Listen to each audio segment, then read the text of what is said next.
देखिए, आपको बता दें कि हम इस समय उसी स्पॉट पर है जहां पर सिया ने सबसे पहले एक और 14 जून को अटेम्प्ट किया था, जिसके बाद 18 जून को वो यहां पर आती है और केतन को सबसे पहले इस स्पॉट पर ले आती है और यहां से लाने के बाद उसे नीचे ढकेल देती है। आपको ये खाई दिखा दूं कि ये 400 मीटर गहरी खाई है और इसी खाई के नीचे वो उसे ढकेल देती है और यहाँ पर ज़्यादा लोग आपको नज़र भी नहीं आएंगे। ये सिक्योरिटी यहाँ पर फिलहाल मौजूद है। आपने देखा था इस पूरी घटना को, सबसे पहले क्या हुआ? सबसे पहले तो मैं अपना पॉइंट पर था। ठीक है। यहाँ से बहुत दूर है वो, फिर यहाँ का चिल्लाने का आवाज आया, फिर इधर मैं भाग कर आया इधर, फिर मैं उस टाइम इधर आ गया, फिर उनको पूछा क्या हुआ, फिर वो बोली यहाँ से कोई मतलब गिर गया। ठीक है। फिर मैंने सीधा पुलिस को कॉल कर दिया। ठीक है। फिर पुलिस आई, फिर बाद में मैंने कुछ उसको बोला नहीं। पुलिस स्टेशन यहाँ से कितना दूर है? कितना समय लगा पुलिस को आने में? पुलिस यहाँ पर सिक्योरिटी गार्ड लगा है। पुलिस की 24 घंटा इधर ड्यूटी लगती है। ठीक है। वो पुलिस चौकी उस साइड में, लेकिन नेटवर्क का भी प्रॉब्लम है इधर, कभी कभार फोन लगता नहीं जल्दी। नहीं लगता है। तो सिया के हाव भाव कैसे थे जब वो आपके पास आई और बोली कि कोई गिर गया है? वो सिर्फ हेल्प कर रही थी। फिर मैं इधर आया, उनको पूछा, ज़्यादा पूछने में वक्त न गवाया नहीं, डायरेक्ट सीधा पुलिस को कॉल किया।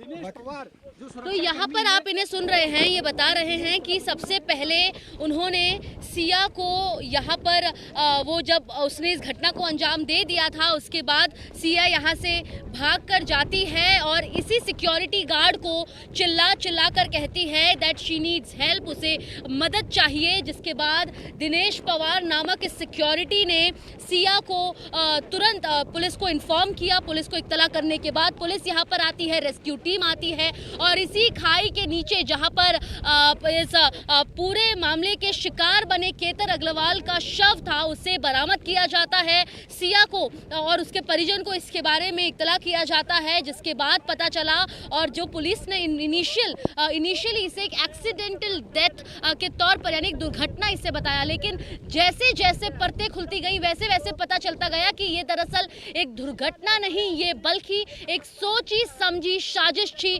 जिसे सिर्फ 18 जून नहीं यानी 14 जून को भी इसे अंजाम दिया जाना था। उससे पहले 21 मई भी वो तारीख तय हुई थी जिस दिन सिया और चेतन मिलकर केतन को मौत के घाट उतारने वाले थे। और आपको बता दूं कि 19 जून को ही सिया का जन्मदिन भी था, जिसे मनाने के लिए वे महाबलेश्वर जाने वाले थे, लेकिन दरअसल ये महज एक सेलिब्रेशन नहीं होने वाला था, ये एक प्लान था जिसका नाम प्लान सी दिया गया था, यानी प्लान ए, प्लान बी, जो जिसके बाद प्लान सी पे जो है यहाँ पर आप देखेंगे कि प्लान सी को भी अंजाम देने के लिए महाबलेश्वर जो एक और हिल स्टेशन है उसे चुना गया था। मेरे कैमरामैन संदेश आपको आसपास के वो विजुअल्स दिखा रहे हैं, जिसमें ये वही स्पॉट है जहाँ से एक और पहले यहाँ पर दूसरी अटेम्प्ट की जाती है और केतन को यहीं से धक्का देकर नीचे गिरा दिया जाता है और गिराने के बाद मदद करके वो चिल्ला रही थी, लेकिन वो दरअसल एक झूठ था, जिस झूठ को यहाँ पर सिया ने अंजाम दिया। तो आप समझ सकती हैं कि कितनी ज़्यादा तैयारी इस पूरी घटना के लिए लगी रहेगी कि एक और इतने बड़े टिपिंग पॉइंट पर सबसे पहले केतन को ले आया जाता है, उसे बताया जाता है कि ये सिया के प्री बर्थडे सेलिब्रेशन के लिए वो हिल स्टेशन पर आना चाहती है, लोहगढ़ फोर्ट पर आना चाहती है। आपको बता दूं कि ये एक बहुत टफ पॉइंट है, यानी यहाँ पर हमें भी चढ़कर आने के लिए लगभग 1 घंटा लग गया। 400 से 450 सीढ़ियाँ चढ़ने के बाद लगभग पौने घंटे आपको यहाँ पर पूरा समय लगता है आने के लिए। 15 से 20 मिनट लगता है आपको ट्रैक करने के लिए। ट्रैक करने के बाद आप यहाँ पर पहुँचेंगी और यहाँ पर आने के बाद उसने ये स्पॉट चुना था कि यहीं से वो केतन को धक्का देगी ताकि इतनी गहरी गहराई में अगर वो गिरे तो वो दोबारा ना बच सके। और आप विचार करिए कि ये पहली बार नहीं था, पहले एक बार 14 जून को इसको जो है अंजाम देना था, लेकिन वो नहीं हो पाया। यहीं से केतन को धक्का दिया गया था, लेकिन यहीं के पेड़ को पकड़कर वो बच गया था।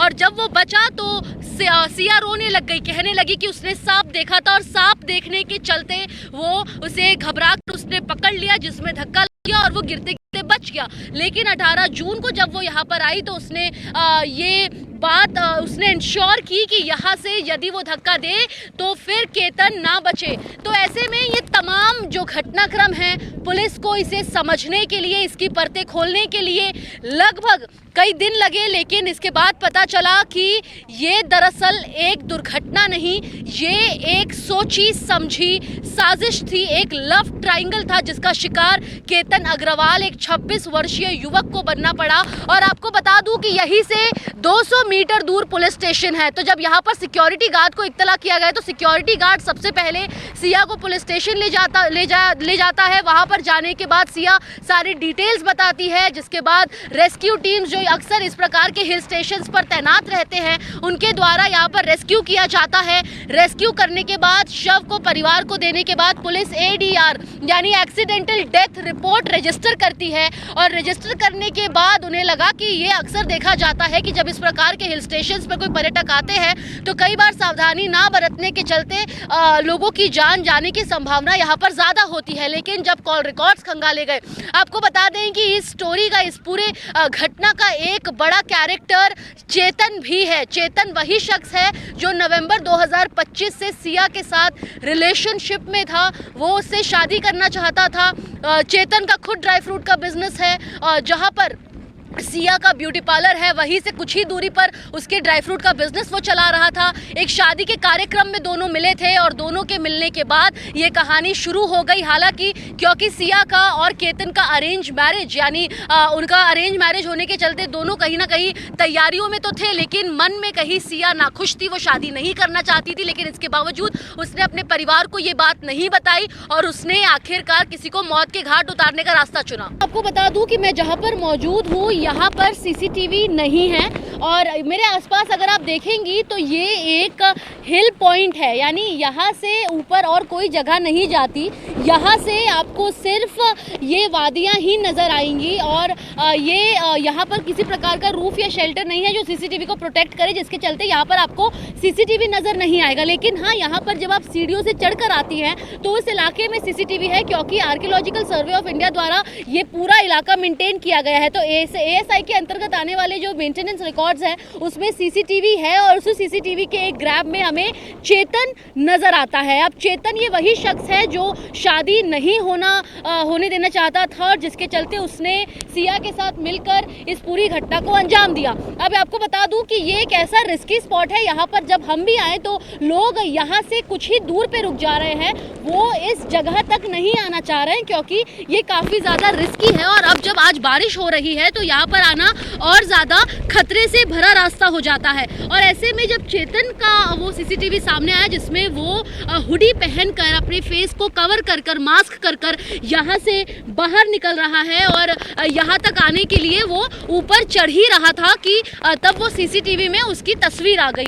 आपको बता दूं कि पुलिस जांच में ये बात सामने आई है कि जब सिया ने इस घटना को अंजाम वो दे रही थी, यानी यहाँ पर केतन को वो लेकर आ रही थी, तब यहाँ से महज 40 मीटर दूर चेतन मौजूद था। चेतन मौजूद था कि यहाँ पे वो घटना को अंजाम दे दे, उसके बाद वो यहाँ पर आए और फिर यहाँ से वो आगे अपने रास्ते को जो है तय करे। और ऐसे में एक और जहाँ सिया ने सोच लिया था कि 18 जून को वो अपने इस प्लान B को करेगी और अपने मंगेतर को मौत के घाट उतारेगी, और चेतन भी जिसके लिए यहाँ पर आया था वो उसके साथ मौजूद था। 14 जून को जिस घटना को अंजाम दिया गया, क्या उस समय भी चेतन वहां पर मौजूद था? इसको लेकर भी फिलहाल जांच की जा रही है और ऐसे में कई सारे ऐसे जांच के विषय हैं जिसकी फिलहाल तहकीकात पुलिस द्वारा की जा रही है इस पूरे लव ट्रायंगल को समझने के लिए, जिसमें शिकार आखिरकार केतन अग्रवाल बना। जी।